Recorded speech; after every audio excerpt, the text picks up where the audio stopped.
राहुल गांधी का मोदी सरकार पर हमला। प्रधानमंत्री जी आए अमेठी में, किसानों से वायदा किया, मजदूरों से वायदा किया कि वो बदले की राजनीति नहीं करेंगे, मगर वो हुआ है। फूड पार्क को कैंसिल किया गया। इस फूड पार्क से अमेठी के किसानों की जिंदगी में बहुत बड़ा बदलाव आएगा, उनको पैसा मिलेगा, उनको फायदा होगा, और इस फूड पार्क को आप कैंसिल मत कीजिए।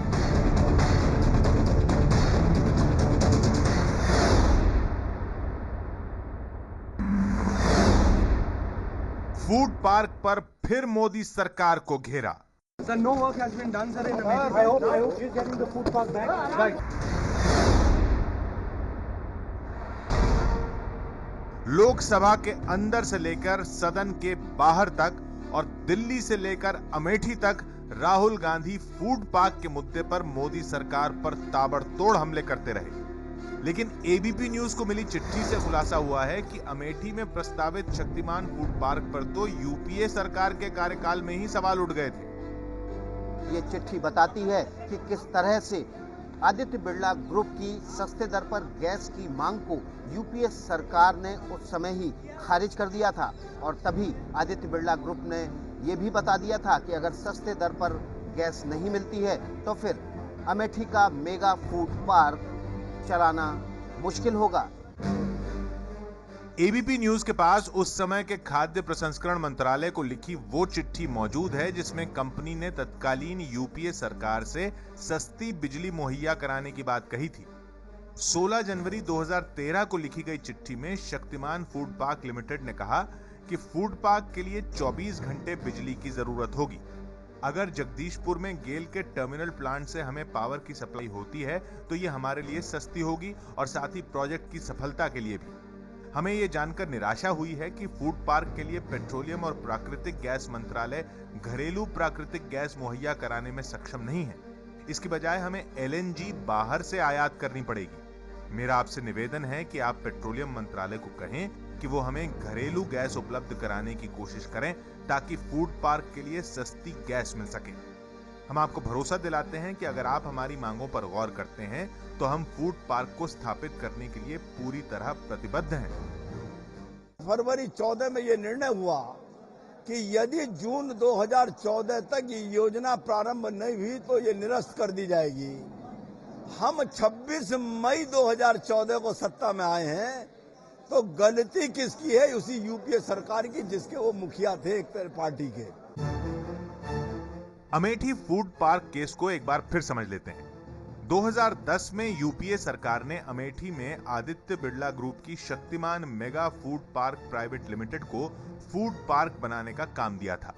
कंपनी को इसके लिए 50 एकड़ जमीन का अधिग्रहण करना था, लेकिन कंपनी ने जमीन का अधिग्रहण तो नहीं किया, लेकिन फूड पार्क की जरूरत बताते हुए कैप्टिव पावर प्लांट लगाने की बात कही। मतलब ऐसा प्लांट जिससे बिना रुके 24 घंटे बिजली मिलती रहे। इसके लिए पेट्रोलियम मंत्रालय से सस्ती दर पर गैस की मांग की, लेकिन पेट्रोलियम मंत्रालय ने घरेलू गैस में भारी कमी बताते हुए सस्ती गैस देने से इनकार कर दिया। जरूरी मंजूरी लेने के लिए कंपनी बार बार सरकार से प्रोजेक्ट की तारीख आगे बढ़वाती रही। इस झूठ की राजनीति के साथ साथ ही और कई चीजें और सामने आई हैं। पीएसआईडीसी तो उनको जमीन देने को तैयार थी 2012 में भी, लेकिन जमीन नहीं, ये सब्सिडाइज रेट पे गैस, एपीएमसी रेट पे गैस, एपीसी रेट पे गैस मांगते थे। अब गैस के मगर मेगा फूड पार्क का क्या ताल्लुक है, मुझे तो ये नहीं समझ आ रहा कि कैप्टिव पावर प्लांट इनके लिए क्यों इतना जरूरी था। दरअसल आदित्य बिरला ग्रुप की company Shaktimaan mega food park limited को जरूरी 50 एकड़ जमीन नहीं मिल रही थी, लेकिन वहीं पर आदित्य बिरला ग्रुप की ही एक कंपनी इंडो गल्फ फर्टिलाइजर को 800 एकड़ जमीन यूपी सरकार ने दी थी। इसके लिए रास्ता यह निकला कि शक्तिमान फूड पार्क 50 एकड़ जमीन इंडो गल्फ फर्टिलाइजर से ही ले लेगा। साल 2012 में ही ये जमीन मेगा फूड पार्क को ट्रांसफर करने की मंजूरी भी मिल गई, लेकिन आड़े आ गई एक बड़ी शर्त कि 50 एकड़ जमीन के लिए नई दर पर पैसे चुकाने होंगे, जिसके लिए आदित्य बिरला ग्रुप तैयार नहीं था। इसके बाद भी आदित्य बिरला ग्रुप की कंपनी ने भूमि अधिग्रहण नहीं किया था और केंद्र सरकार की तरफ से 8 अक्टूबर 2012 को इस कंपनी को शो कॉज नोटिस भी दे दिया गया था कि क्यों ना शर्तें पूरी नहीं करने की वजह से आपका आवंटन रद्द कर दिया जाए। यूपीए सरकार के कार्यकाल में आए इस शो कॉज नोटिस पर आदित्य बिरला ग्रुप ने जो जवाब दिया वही इस प्रोजेक्ट के ताबूत में आखिरी कील साबित हुआ।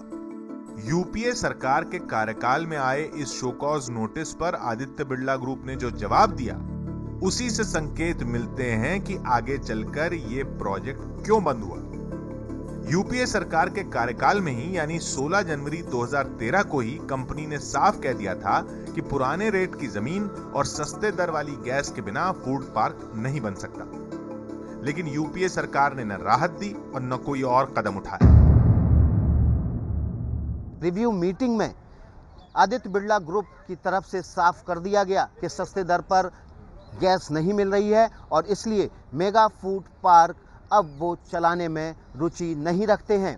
और इसके बाद 11 जुलाई 2014 को केंद्र सरकार की तरफ से आदित्य बिरला ग्रुप को इस बात की सूचना दे दी गई कि शर्तों की पूर्ति नहीं करने की वजह से उनका मेगा फूड पार्क का आवंटन रद्द किया जा रहा है।